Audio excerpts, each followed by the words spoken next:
What's up, man? How you doing? I'm doing great. Fantastic.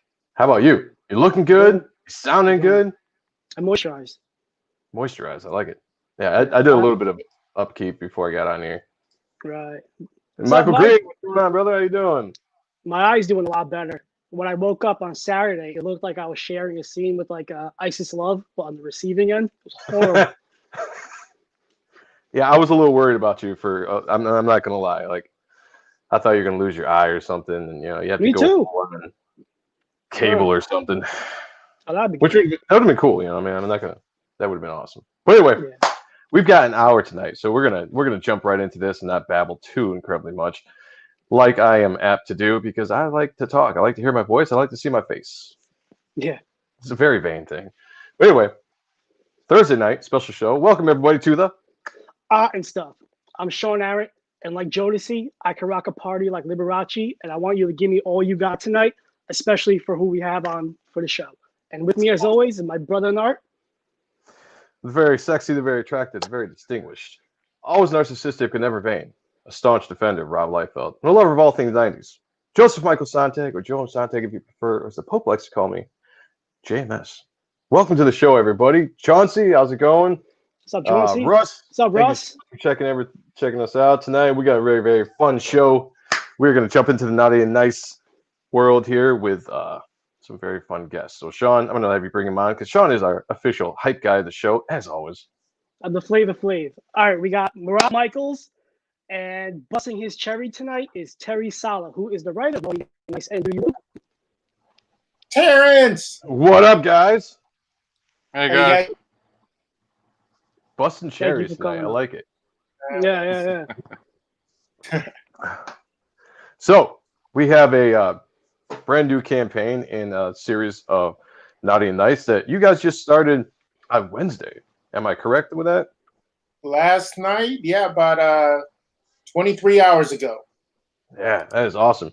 And just for anybody that hasn't backed yet, and people are still filtering in here, so we're going to go over the actual Kickstarter site and go through all of the cool packages and tiers and things you can get. But I just like to say, you guys are already up to 30 grand, which is fucking awesome. And that's congratulations on getting funded that quickly with so much time left. So cool. The Kickstarter king. I'm going for a personal record. Yeah, I saw you post that. It's like what 51. 51. So this is a sequel to that book. So, gotta go bigger and better, right? Absolutely.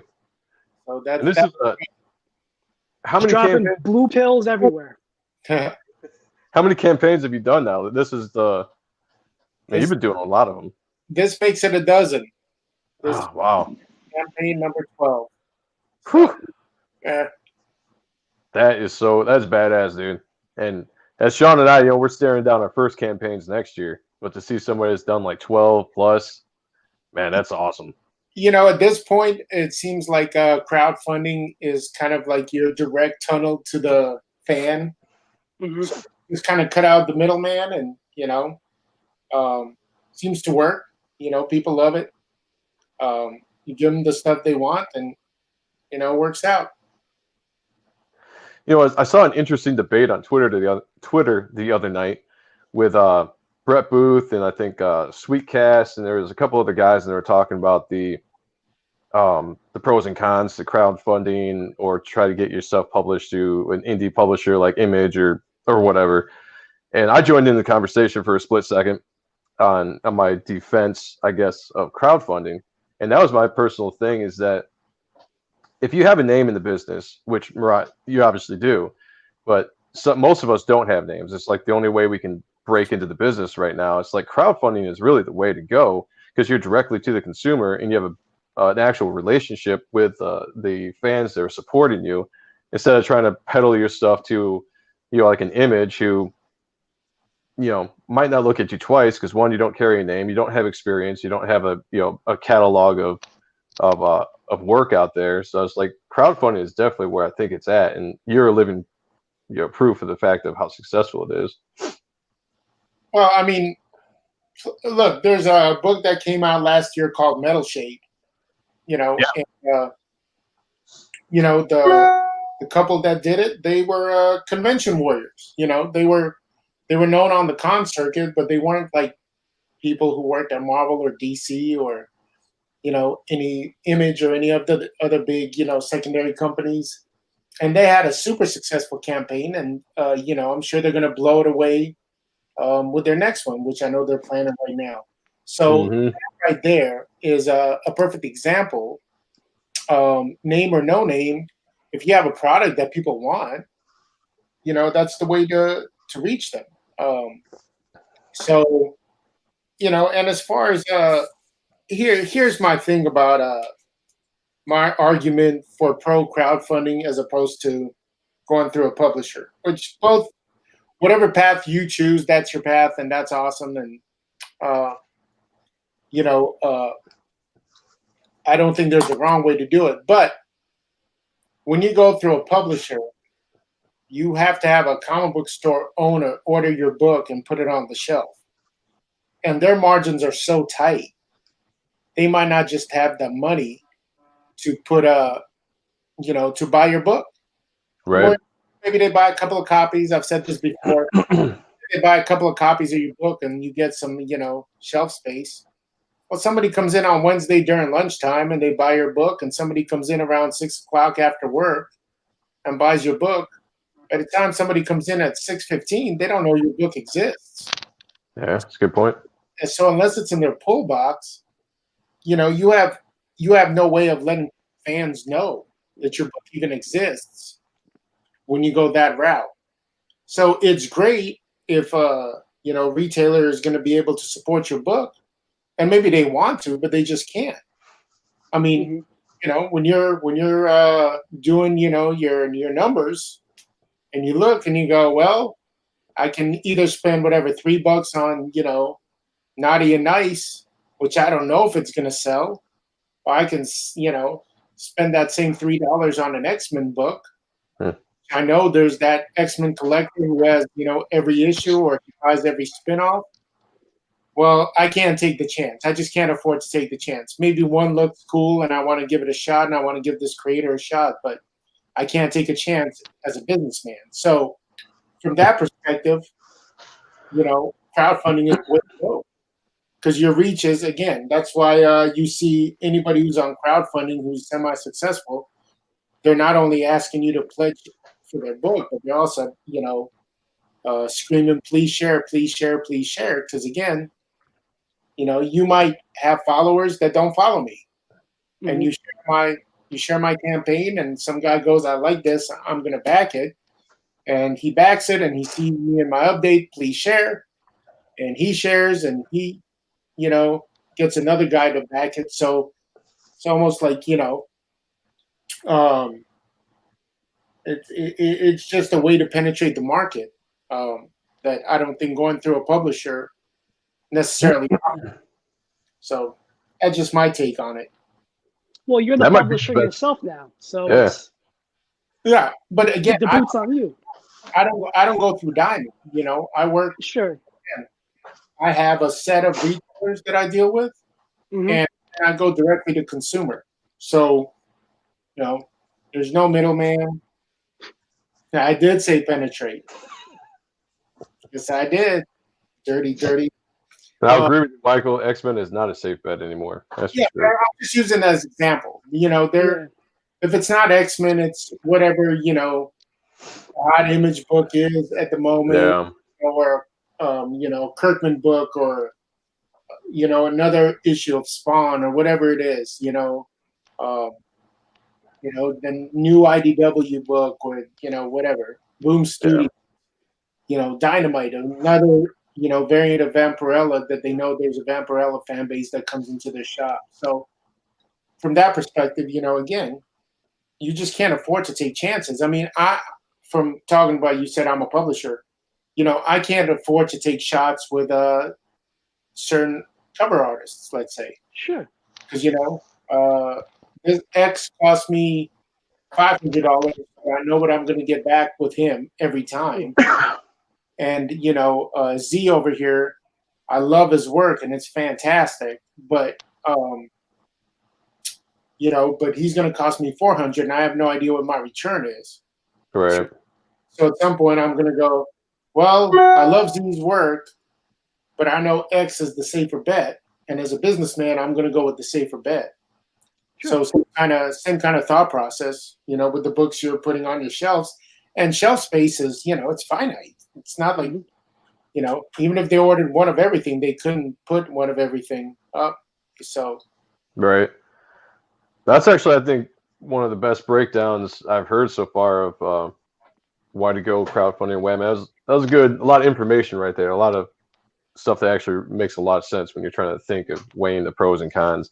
And honestly, the dream that gets shattered at some point of you taking your book to somewhere like Image and getting picked up and all of a sudden an overnight success, and now you're in the business and now you're doing it. It's not realistic. Maybe it can happen every once in a while, but it's just, the industry is so different now than it was when I was a kid. When you're really wanting to break in, it's just not the same. It's completely different. I mean, look, when I brought Blindside back the first time in 2012, Image wouldn't pick it up, and it was originally an Image book, and I had 20 years of experience, and all my roots in Image, but they weren't interested in publishing a superhero book at the time, and it just wasn't for them. So, there was only one way for me to really get out. I could have probably gotten an, not putting them down by any means, like an Anti Press to publish it, let's say, for example. But I don't think it would, really give me any, real foothold in the market. So, again, it's just, we're in a completely different industry. I listen to, as I'm sure everybody here does, I listen to Rob's podcast all the time. Mm-hmm. And I was there for almost all the stories he tells. And it was such a different time, It was a time where you can kind of pave your own road with your work, but that doesn't really exist in the big two. And, now you kind of have to, on one hand, it's awesome because you really can just kind of create your own revenue streams and your own path. And it's the wild, wild west out there. But it'd be cool if you can be like, what, if I can get into Marvel and I can get on X-Men, I can see those big royalties coming. But that just, that's just not the way it is anymore. So yeah, that's too bad. Too bad. It is too bad. But you got to change with the times. That's right. Yeah. And right now, the crowdfunding. What up, Jerry? What's up, Jerry? Hey. Very fun show we had with him last Friday. Jerry. So, all right. Well, I kind of dominated the beginning of that with a crowdfunding conversation, but I'm going to try to steer it back to what we're actually supposed to talk about here. So, if you ever get Terry to fuck up, I mean, that'd be awesome. Yeah, be quiet, dude. Stop talking about yourself. It's like taking over the whole show, really. Yeah. I'm just listening. Boom, spotlight. There we go. Yeah. There we go. There we go. Beautiful. It's all about you, bro. Boom, headshot. I'm pretty sure my name got us to 30 grand real quick. It did. Yeah. Yep. Absolutely. Absolutely. Surprise guest appearance by the man, the myth, the legend. I asked Terry, I'm like, could you come on? He's like, why? I'm like, what? You're part of all this, Give yourself more credit, man. He's like, okay. Part of all this. I tell him that all the time. So, he just doesn't want to acknowledge that. But he is a very, very big part of all things Counterpoint. So he's humble incarnate. Yeah.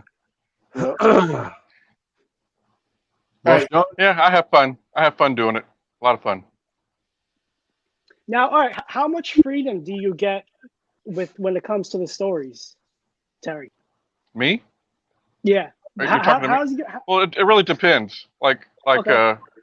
I just scripted, or I just wrote Battle Fairy Yeti 4, but Marat had a clear vision where he wanted it to go. So he told me where he wanted to go, and I wrote it that way.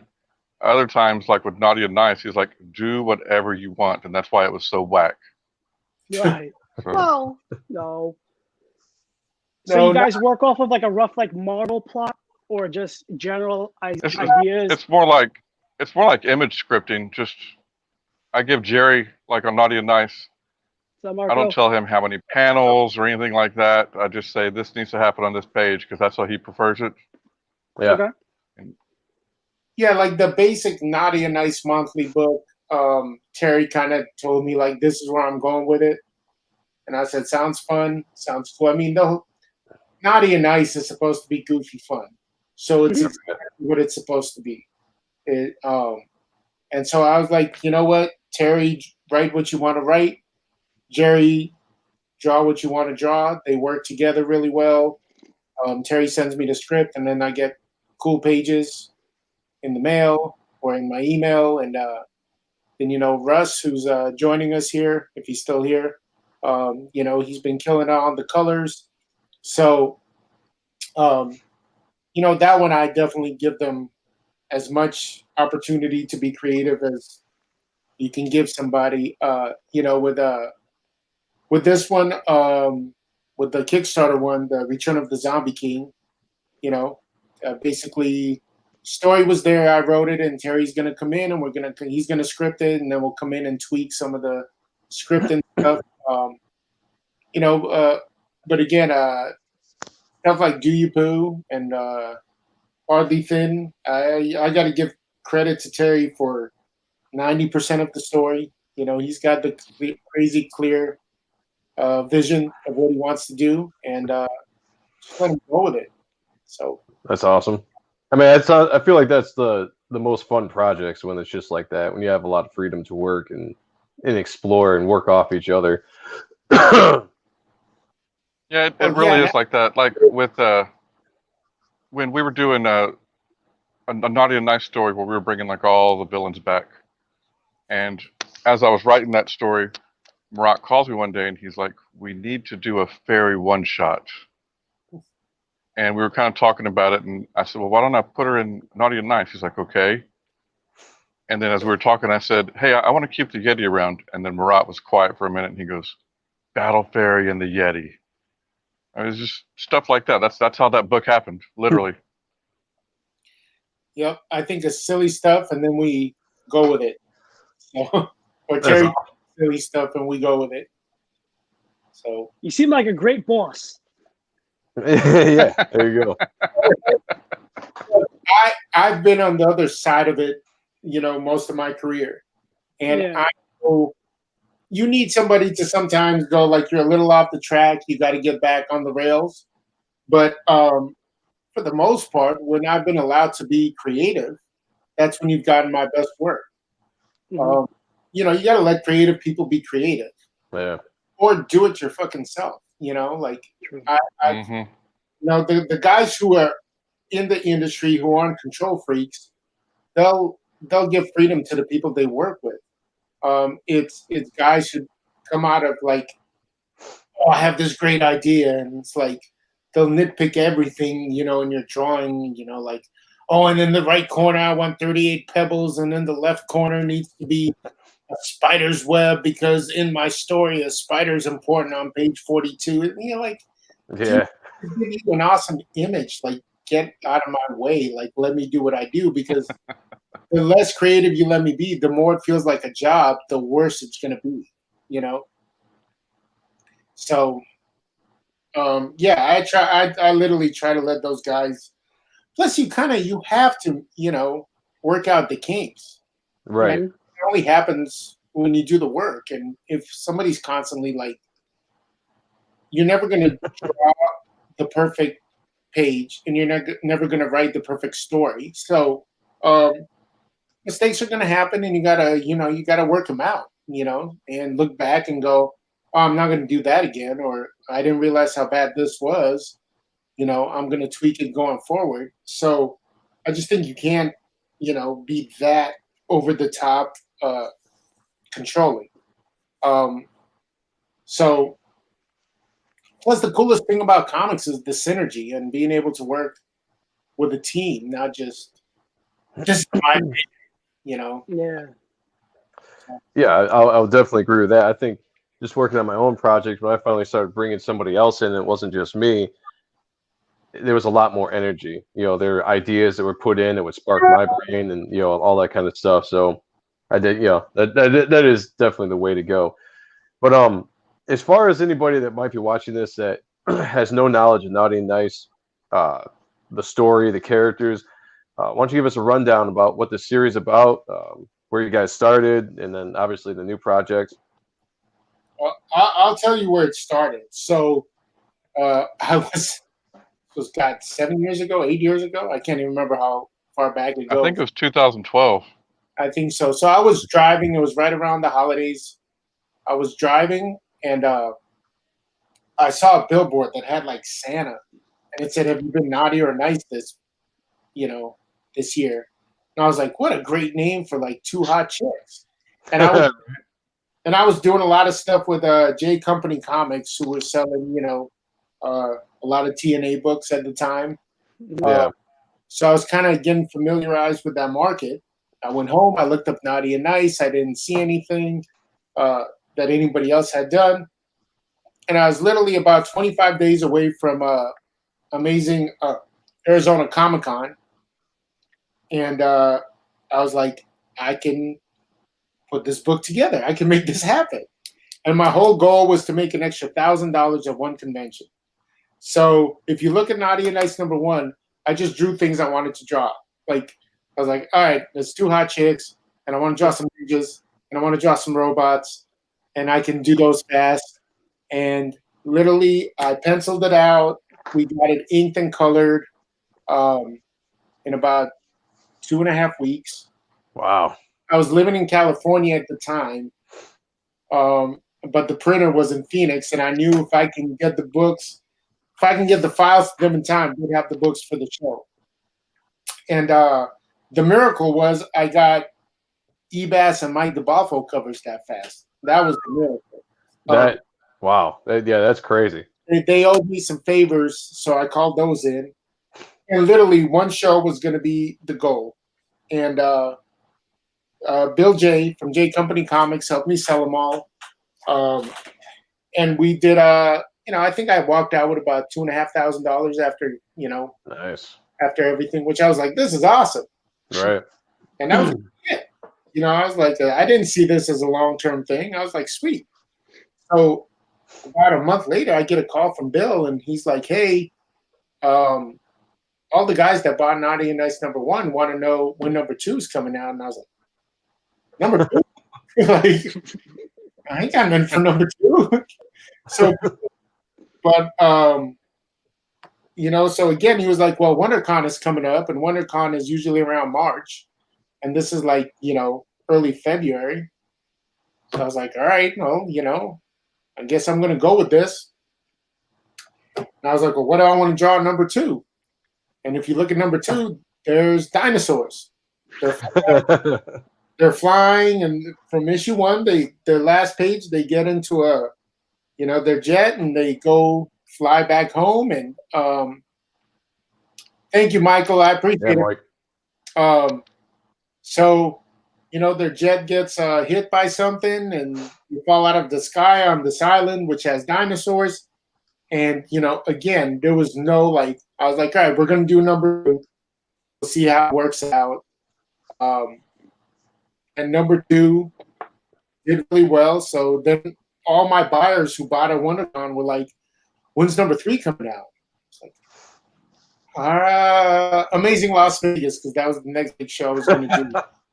And that gave me at least a couple of months worth of window. And, that's just kind of how it started.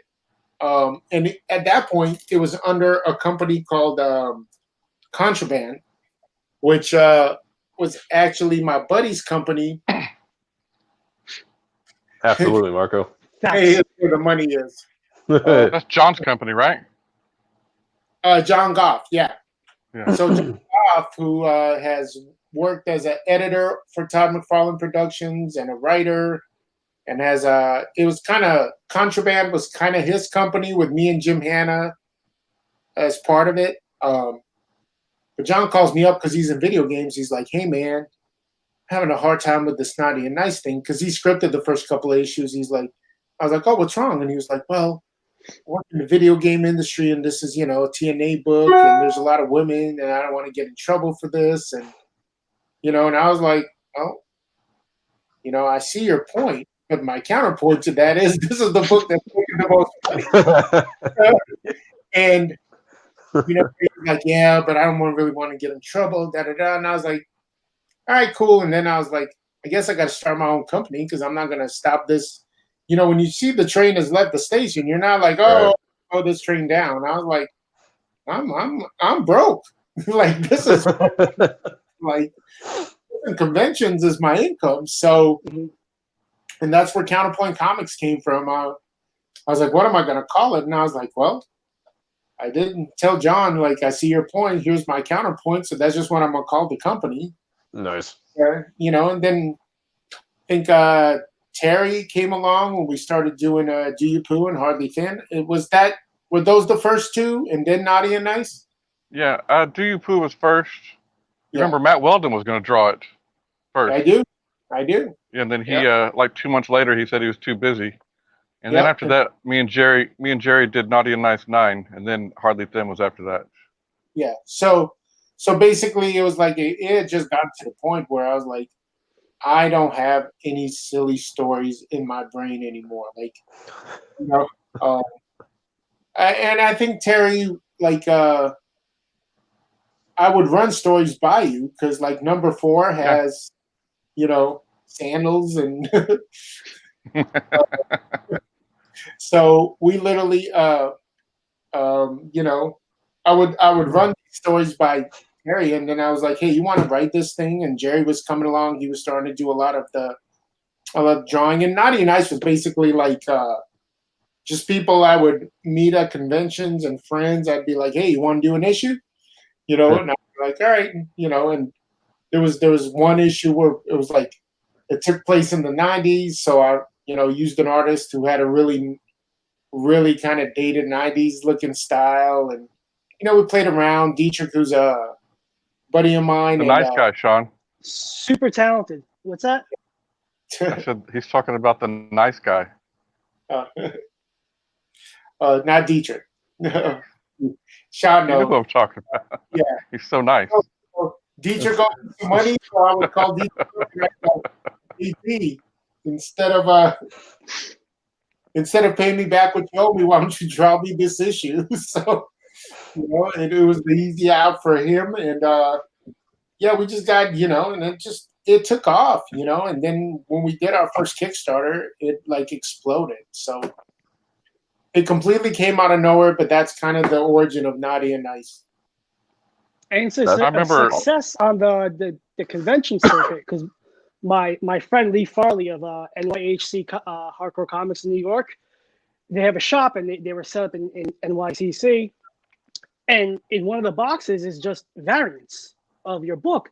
I'm like, that's my guys, and his eyes lit up. He's like, you know them? I'm like, I don't want to brag, but they're my people. So he took a bunch and he's like, you got to introduce me to him now. I'm like, let's go. And I think that was like the biggest boner for him because that's a huge seller for the shop, that book and all the variants. Well, and that's the whole thing. Like I really quickly kind of picked up on what the market was about. And, I dove into it unapologetically. Like, I was like, all right, you know what? These people want their TNA, like Marco said. It's not for everybody, but like the people that love it. Yeah. And so, I would use kind of like there's always, the Group A artists, the E-Bass, if I can get covers out of him, the Mike DeFalco, we broke a guy named Alex Kotkin, who, got his first published work with through Notti N Nyce, and we try different artists and see like who people react to and who don't, and kind of had our regulars. Like I'd always do a cover, and then Alex did probably about 14, 15 covers straight, and then we'd get an E-Bass cover here and there. We get a DeFalco, and then be other guys. I'd be like, oh hey, Jose Varese, who's amazing. Ooh, nasty. We got him to do a couple of covers.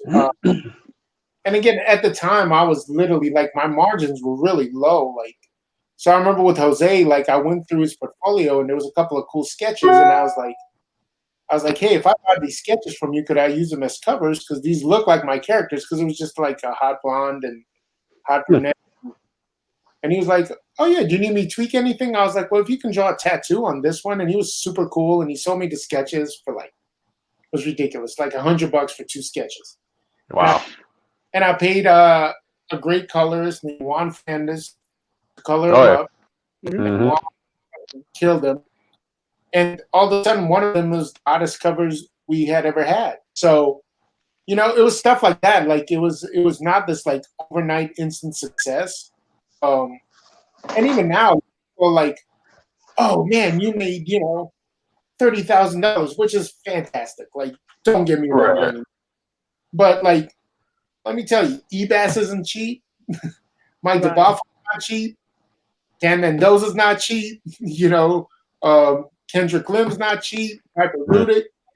Like, you'd be amazed how much money goes into this before, you know, you even start seeing profit. And then the other thing is, a lot of those guys. Hey, what's up, Mark? How you doing, brother? What's up, Mark? There's another funding king.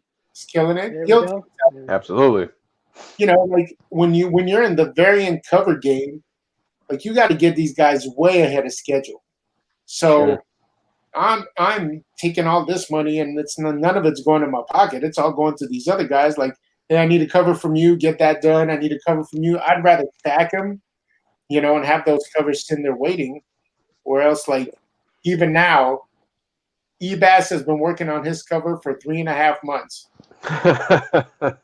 And tomorrow I'm supposed to have the final black and white, finally. But he got, you know, he's a perfectionist. Yeah. He's great. Yeah, fantastic artist. He sent me something, and he was like, her shoulder's bugging me. I was like, I don't see it. And it took him about 2 weeks before he worked it out. But This is a cover for what, Marat? the new Notti N Nyce. The one we haven't shown Oh, you yet. don't have it listed yet? No. Okay. It's unlocked as a goal, but it's not shown yet. I got you. Okay. Or unlocked as an add-on. Hey, I remember I remember the very first. No, I was at that show when you brought Notti N Nyce out, #1 out. That was Amazing Arizona, January 2013. Yep. That's it. And we went in there with you early, and you started putting this stuff out on your table, and you're like, "Yeah, this is my new book. You think it's gonna sell?" You were kind of nervous. Well, I had no idea. And yeah. And I was like, these are pretty. And my wife jumps over. She's like, we're buying one of everything, because she's like into the hot girl art, you know. You know. Yeah, and I think you were sold out by day 2, like early day 2, right? Well, again, all the credit goes to Bill J, who had those. Mychrome has done a cover for "Pray for the Sinner." Did an awesome one for a book, "Pray for the Sinner." But yeah, I mean, Bill J was really the guy who sold out, not me, because he had all the, you know, like I said, that was kind of their business model at the time. You know, he was selling a bunch of Zenoscope, you know, Ebass variants and DeBoffo and stuff like that, and he just reached out to all his guys and like, hey, this is a brand new, you know, book, but it's got all the guys you guys buy and love, and he basically made it happen. And you know, I'm a big proponent of giving credit where it's due, and it wouldn't be much without him. Like, he really kind of lit the fire and got these connections. And after issue 2, he was like, hey, I like helping you out, but I really don't have the time to do this. Here's all the info, just deal with these guys directly. And at the time, that was not my strong suit. Like, now, like, my mom called me up laughing at me yesterday because she watches me when I do my Facebook Lives, and she was like, I can't believe you're the same person. You used to be so shy, and now you're just like, you talk and you're so comfortable. And that's how it was, you know, from a business perspective, you know, because until that point, I was just like, I get hired to draw stuff. I draw it and people pay me, and I move on to my next drawing. Like, you know, Right. This was a completely different, you know, completely different avenue of creating and, you know, making a living. So I found my way, but you know, when you're driven by having to pay bills, you know, you sink or swim really quick. So swimming. Hey, earlier Russ had asked a question. Russ, you were asking about what volume we're on. We are on volume 3, and Jerry just finished up issue 9. But I think you got confused because I mentioned issue 9, but that issue 9 was volume 2. Yeah. That I was talking about. And again, you know, in retrospect, so here's the thing about Notti N Nyce. So we did the first one, I went to issue 5, and I was like, all right, we can say that was the mini series and get a brand new number 1 out of it. And we did, I believe, 18 issues in volume 2. And it was like, you know, the market kept fluctuating and changing. And by the time we got to issue number 18, it was just kind of like, it was getting by, and he was making, you know, I was profitable, but not like, you know, a lot profitable. It was a good little like side gig. Right.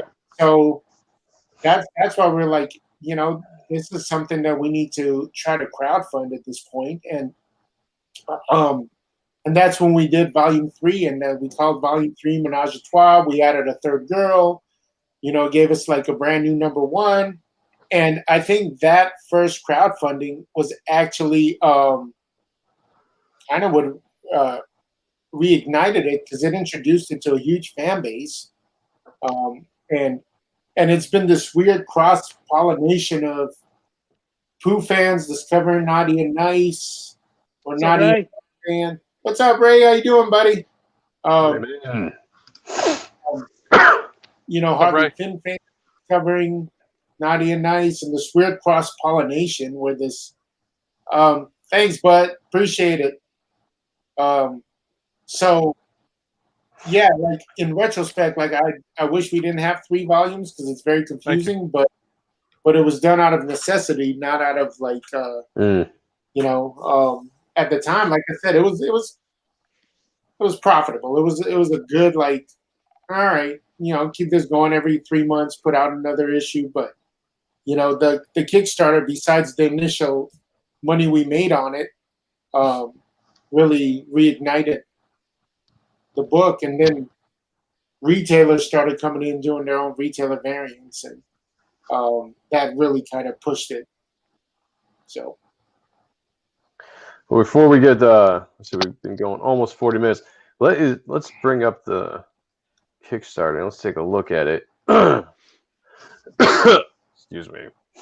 So yeah, sitting at $30K 935 was a stretch or pledge goal of $5,000. So you guys have well exceeded that. 239 backers. That's awesome. There's still 29 days to go. So I feel like crowdfunding, like, secret is that like those middle days hardly count. Like, yeah, right. Like you getting in the end. Like you really take the first like 2 or 3 and the last 2 or 3, and those are really like the meat, and everything in between you're just kind of like la la la. It slows down to a crawl, and you know, like it goes up by an increment, and then one day you wake up and you're like, wait a minute, how do we go down to, like, let's say this is the number. I'll wake up one day and it'll be like 29,000. I'll be like, what the hell happened? And so their pledge, you know, because who knows what happens in 30 days, you know? So yeah, like that middle is like, that's the brutal stuff. So that's a good point. Patience, I guess, when you're running campaigns. You learn it. The first one I did for Menage a Trois, number 1. The first one we did, I literally refreshed like every 2 minutes. I bet. $100. Oh, we went up $20. Oh, we went up like. Yeah. And I kind of go like, all right, cool. We hit our goal. Like, this is awesome. You know, like, this is successful. This is fantastic. And then I just kind of go to sleep, and I wake up in the morning, and you know, I grab my cup of coffee, and I'm like, oh, I should check the number, like, you know. And then in the middle of it, I used to get so worked up, like, awesome. Oh, we went down. Oh, what the hell? Like, people don't love me anymore. You know. Jesus Christ. That's a how's lot he to doing do, all that? Michael. Yeah. So, yeah, so it's like that middle is almost too frustrating. So, Some But- good advice. Me? You gotta go Oh, hit your kid. I can't even hit it. So cute. I'll prop them. I'm getting spoken to. I'm sorry. Go ahead, guys. Oh, you're fine. you got real world problems. Yeah. Yeah, real world. So I like this interior page right here. I like the Pooh, Deadpool, Dewey Pooh there on the shirt. That's pretty badass. We got to give that credit to Russ Cassidy. Yeah. That's not how you pronounce his name, but I like saying it like that. So Cassidy. Cassidy. I'm gonna run with that. Say hi. Almost old. There's Melanie, everybody. Hi, Hi. Hey. Mel. Mwah, mwah, mwah, mwah. How are you? You're beautiful. Welcome to the show. Yeah. I think she was Marat's first booth babe. Was. Oh yeah. Me and Mel went through That man's some money. the full gamut of friendship. She went from hating me to loving me. Yeah, really quickly. Yeah. He said how She's a you didn't like she- him at first, then you liked him. She's a plethora of ideas. The reason why my sketchbook is called Con Artist is because of her. When I met her, I'm like, I want to do a sketchbook, like with name or theme. And she's like, why don't you call it Con Artist? I'm like, you just met me, and this is what you think of me? She's like, no, stupido, you're a convention artist. And, I'm like, oh, shit. So that's all on her. First time I hung out with Mel, she threatened to cut people with a knife. So in the middle of a comic convention. That's hardcore. Yeah, that was at that real small show. Yep. But good times. They were talking crap about Rob. Oh well, there you go. Pull that knife out. So then, with these stretch goals, these are all unlocked, then, right? Well, I gotta they're all unlocked. I just gotta update it. Yeah. I don't when I lay out the stretch goals, I don't assume they're gonna get unlocked so fast. Right. So, like all this, like I'm like, oh yeah, we are way past all these marks. Like I gotta update that image, and it will. So the next one, technically, to get unlocked is the coaster. The coaster, yep, the speed coaster. All right, give me half a sec. I'm gonna show you guys something All right. because people have been asking, and I'm gonna show you the new Blindside page 1. Oh. It's in pencils. I got to send this off to Adalso, but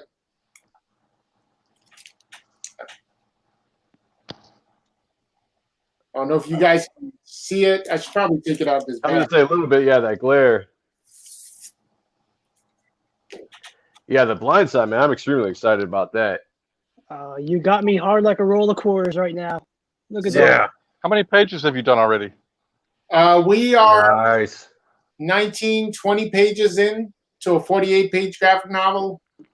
So That's awesome, man. Beautiful. Beautiful. kind of to everybody from the very first extreme. I don't know where all this light is coming from all of a sudden.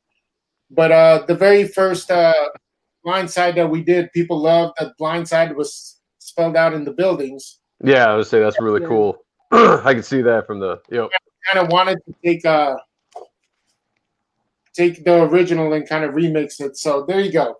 People asking about Blindside. We were going to do it this year, but obviously with no convention, we decided right.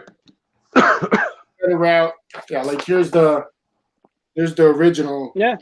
On the first round. Yeah. So we kind of wanted to harken to that, give it a little echo, but so there you go. Blindside page 1. You've seen it. That's so cool, man. Really looking forward to that coming out. Yeah, Delso's gonna kill that. Oh, it's gonna look so awesome. And that goes back to kind of the Dalso thing. Goes back to what I was talking about with letting creative people be creative. Like I've told the Dalso, like I want you in attack mode. I don't, I don't want you worrying about inking every line the way I have it. Like, change whatever you feel is necessary. Like, I want that flavor on my work. I don't want my taste. If I wanted that, I would have just, inked it myself or published it in pencil. So, again, I think that's part of letting creative people be creative. So, that was a good segue. Well done, Joe. Yeah. Oh, and I'm the editor of that book. Yeah? There you go. You are the editor. Yeah, Mark and them are saying we need Demon Slayer too. You know Hey, what? they're in Notti N Nyce. Yeah, she is in the new Notti N Nyce, or they are in the new Notti N Nyce. What, issues 7 and 8? They're both in both those issues, right? So, and 9, which is coming soon. Right.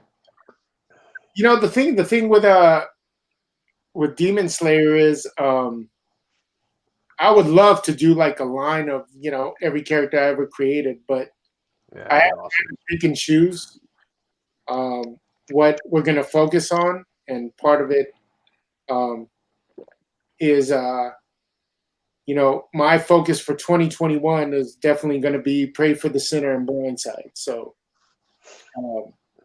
and then keep Notti N Nyce going. We're going to finish out Battle Fairy number 4 and get our first little trade paperback going with that. And there's a spinoff that comes out of this issue of Notti N Nyce, which we're not announcing yet, but it's written. Dietrich is drawing it as we speak. So, I'm excited about that. That's going to be another kind of fun, goofy book, with Pray for the Sinner and Blindside being our more superhero, sci-fi kind of straightforward comics. So that it's a good tease. That Ryan Kincaid Danger Girl homage cover or homage? I don't know what you call it, but that's bad edge. Bad edge? Bad edge? That's not a fucking word. Badass. Badass is what I have to say. Have you seen my baseball? Yeah, I love that cover. Yeah, I saw this on Facebook the other day, and I was like, "Damn, he fucking knocked that out of the park. That's awesome." No, Ryan, I like your cover a lot, Marat. Oh, thanks, man. I appreciate it. I just wanted to do something a little different. I knew everybody else was going to give me these cool cheesecake shots, which I love, and it's what I asked. Damn. Got milk? Yeah. But I wanted to do something that's a little more kind of story based, I guess. Plus, it turned into a really cool, like, kind of partial blank variant. That came out pretty cool. I can't wait to actually do some sketches on that thing. Thanks, Raymond. Now the story's fun. And like I said, it's definitely I don't want to call it a reset, but Terry and I have discussed about going forward, making Notti N Nyce a little more serious. Yeah. A little bit, not completely, but so this is kind of the turning point of all that. So I think people will enjoy it. Besides the TNA covers. I mean, TNA is always cool. I mean, the art of the artists you got that you've got, the interior pages that you've got on here. I mean, the entire book looks really cool. Thanks, man. I'm very happy with the team. I think everybody that's involved is creative and is having a good time, and it shows on the pages. So, yeah, the Marilyn Monroe and the Marilyn. That's yeah. I've been wanting to do a set like that with Zerdy for a while. This was the perfect time to do it. Yeah, he's so good. He is fantastic. Marco, I'm going to answer that before Terry doesn't. He does. He's working on it with Jerry. Go ahead, Terry. Now you tell people about it. There you go. Yes. Next segment. Go into it, Terry.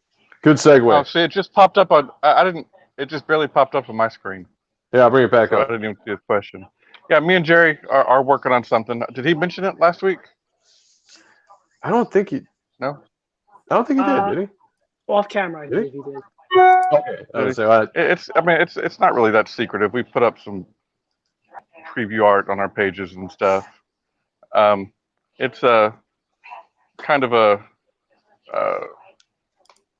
riff on DC's triarchy of teams. You know, you got the Justice League, the Titans, and Young Justice, and we're kind of playing on that. Every character is not an homage. We've created a lot of just random characters. We do have some.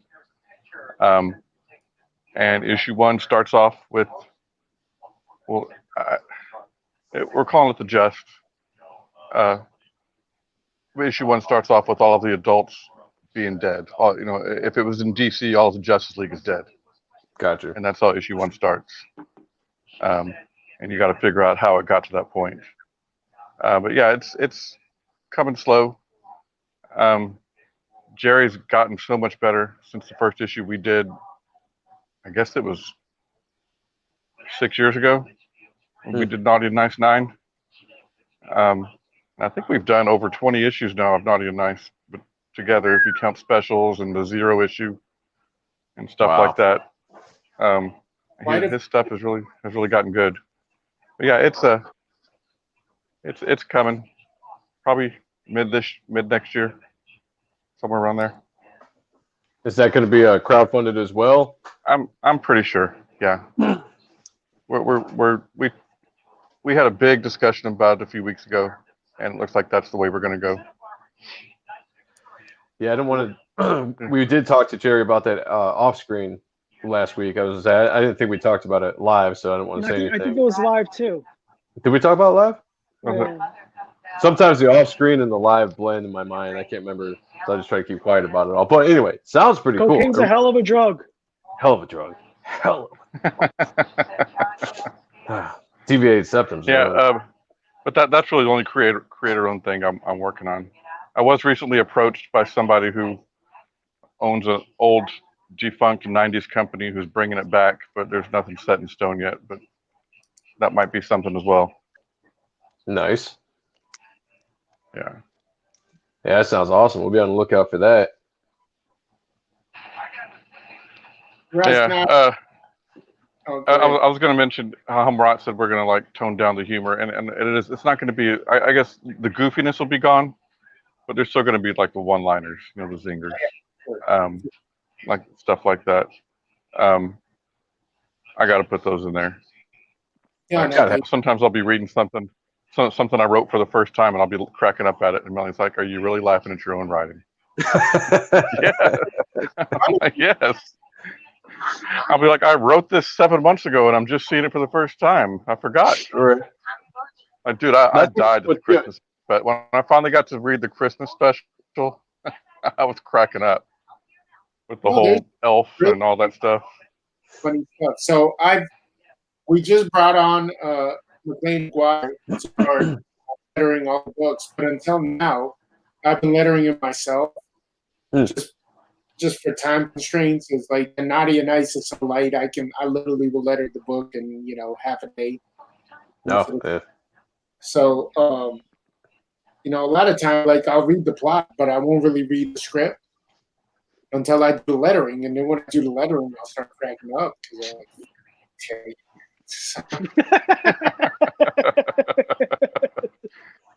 In the Christmas special, we had our character father playing like a department store Santa Claus for charity, and the first person that sits in his lap is a little kid from A Christmas Story, and he has a patch over his eye, and he's like, "Yeah, I shot my eye out. I want it back for Christmas." You know, stuff like that. You know, and I forgot I even wrote that until I got to that page. Yeah, Terry. He's out there. I'll say that. That's the nice way of saying he's a madman.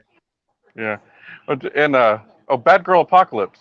I really like the way that Ron drew the Naughty and Nice trio squaring off against what do we call them?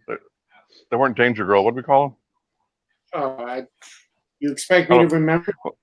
Yeah, we had, everybody had a different name. It was probably something like Caution Femmes or something, Yeah, I think you Fatal Film or something like that. Yeah, something like that. And so we had our three facing off with them three, and they're talking, and it just turns into a brawl. And I thought he did those 2 pages so good. Ron is really talented, very talented. He's fast. He is. Yeah, he is. Well, guys, we're rolling up on the hour mark. I had just one question. How long is this issue of the Return of the Zombie King? 28 pages. There you go. Brand new pages. That's awesome. I laid the whole book out. Jacob there did all the pencils and finishes except one page, which I wanted to draw myself, which is that baby zombie page that you were talking about here. So I was like, I'm drawing this one. You just get to take it, Jacob. I want to draw the zombie baby. So. Well, guys, you're sitting at 30 grand right now, which is, oops. I know we just talked about the ups and downs of it all, but I mean, congratulations on really quick funding there for just launching it last night. That is so cool. I'm so excited for both you guys. That's awesome. It's absolutely amazing how the fans have supported all the projects. So I keep saying it, but it's because I mean it. I can't thank people enough. It's freaking fantastic. So Really is. Yeah. especially during, with what's going on. Yeah. I mean, I would say that this year has been so fucked up that the one thing that's been nice is comics. And you get some money to spend, whether it's crowdfunding or just going to, well, when the comic book stores open back up, you got time to do it. And I've seen a lot of the crowdfunding this year actually still be successful amongst the craziness of this year. And I think it's just, it's a good escape.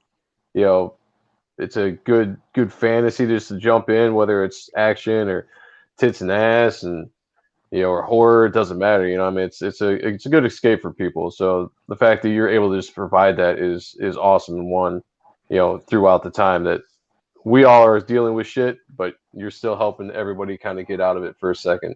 I think it's much needed. Awesome. And I had about 6 or 7 retailers let me know that because of the counterpoint book and how easy we make it for them to do variants and stuff, we wouldn't have, survived financially through, the first couple of months of the lockdowns if they didn't have counterpoint books to sell. That's awesome. Stuff like that is pretty awesome. Like, I'm making money off of it, so it's not like I'm doing it just out of the goodness of my heart. But it's awesome to know that you're actually, helping people, make rent and make a living. Right. And that the product we create, is actually somebody's lifeline, even if it's for a month out of their life. That's still pretty badass. So, it's really cool. So, well, everybody, if you haven't backed the book, please go back it. I've got the link on YouTube, and I'm not sure how it does on Facebook. I think the link's on the Facebook one too. But if not, go to the YouTube page of either Sean or me. We got the link there. Marat's page has the link. I'm sure Terry's got the link somewhere. My you can go to the Kickstarter of Notti N Nyce, Return of the Zombie King, and back that if you haven't backed it. I'm definitely going to back it here in a little bit because I want to check it out for the first time. I'm a newbie to all this, so I'm definitely really interested in checking it out. Please, I need to. Yeah. But before we get out of here, is there just any last thing you guys want to plug? I mean, obviously we've been talking about the Kickstarter tonight, but anything you want to plug, social media sites, things you got coming up, go ahead and do that right now. Marat, we'll start with you. No, I mean this is kind of it. This is definitely our last campaign for 2020. So we're hoping to end the year strong. If you've seen my posts on Facebook, our goal is to, and I mentioned it here earlier, is to have this be the biggest campaign we've done. We're well on our way. The links are either on the YouTube page or on Terry's page or on my page. But worst case scenario, just go to Kickstarter.com and put in Notti N Nyce. We'll pop right up. As long as you spell it right. So it's Notti, and you'll pop right up. We'll pop right up, and back us. And if you don't choose to back us, totally understand. But share. Like I said earlier in the show, sharing is caring. That it is. Terry, you got anything you want to plug? I'm ready for conventions to come back so I can see everybody. Nah, I mean it's same stuff Marat talked about. I'm just looking forward to seeing everybody in person again when conventions reopen. Yeah, that'd be awesome. I really want Vegas to happen this year. As do I. Yeah. So back to some normalcy out there for sure. Well, Sean, well, hold on. If things do go through, I'm going to do my best to try to work out a way to get Marat for my convention, Geeks at the Beach of Delaware, for next summer if things go through.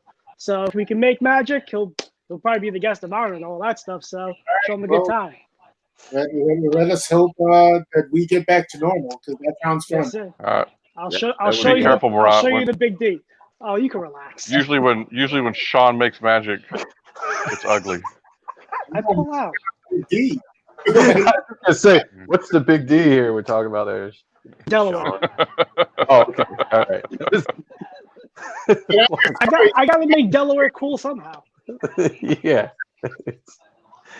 Sean, where can we find you, my friend? Sean Ahrendt, Twitter, Facebook, Instagram, YouTube, YouPorn probably, and that's pretty much it. Joe, where can we find you? All the social medias. I'm there. Just type in Joe M. Sonntag, and you will find me, no doubt. So thank you so much for everybody. I hope I've got everybody's comments in here. Thank you for checking out the show. Thank you for backing the project. Marat, Terry, thank you so much for coming on. Yeah, definitely. Tomorrow night we got Peter coming on talking about his Kickstarter project, also with Alternative Economics. So we're just chock full with trying to support as many people as we can in their projects, because we are giant supporters of the indie scene. So to everybody else, have a great night. Thank you so much for joining us. Be safe out there, and we'll see you all tomorrow. Take care. Bye, guys. Peace.